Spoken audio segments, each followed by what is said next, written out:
Hi there friends, it's Cassie. Welcome back for another Miss Ink Stamps video. Today is a little bit special. It's a sneak peek, so these products will not be available until about March 28th.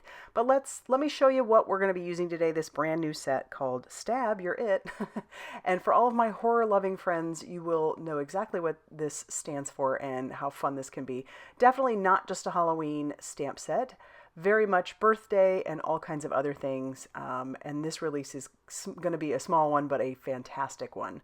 So those products will be listed down below, but not linked until later. Then we have this stencil set, which is great. And it's got a couple different stencils. This stencil has a couple of masks in it, the heart and then the other like drippy piece. And then you've got your spatter stencil that I showed you first. But these are great, obviously, for more true crime kind of stuff.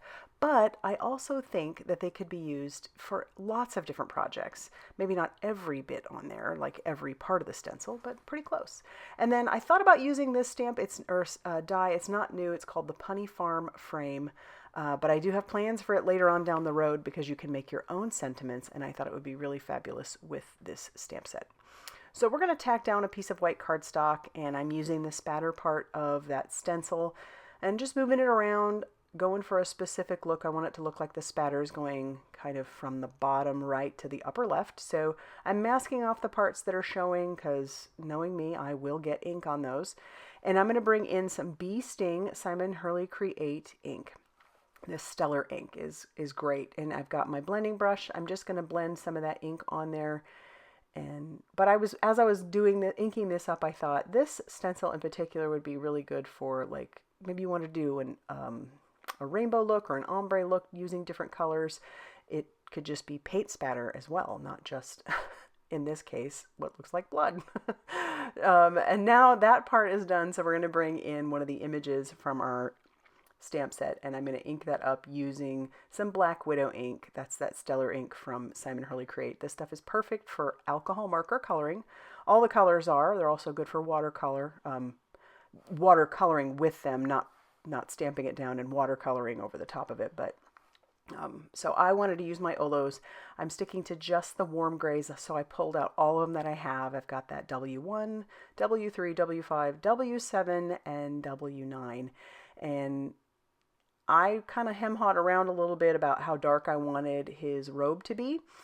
But so I started out fairly light. I started with that WG5, and I guess that would be my thought to you. You can always go darker, almost impossible to go lighter. You can take some color away, but really you're not really taking it away, you're just moving the color.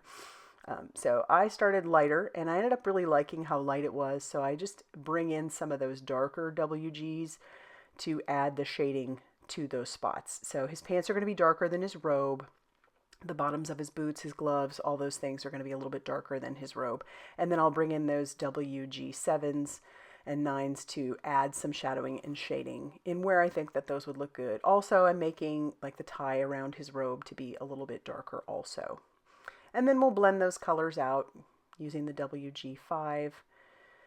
And yeah, for his eyes and his mouth and his nose, we'll eventually make those nice and dark. But I didn't want his robes to be, I didn't want him to get lost.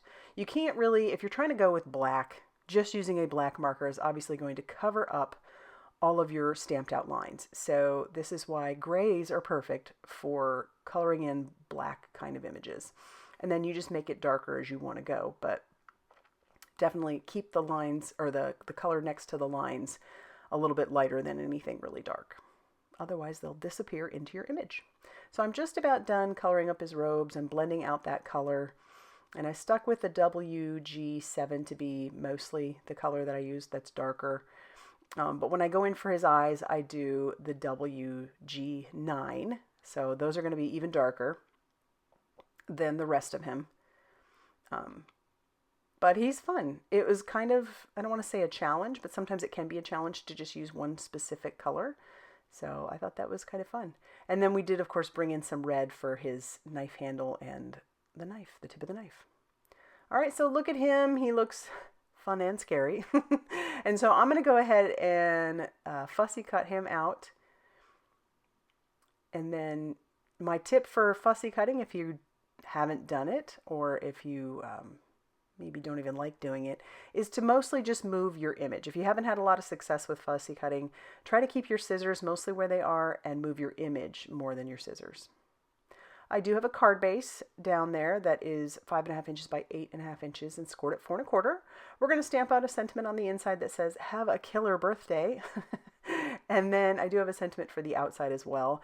But I want to bring in these little hearts. There are 3 different sizes of solid hearts. There's also 3 different sizes of outlined hearts, so you could color them in too if you wanted.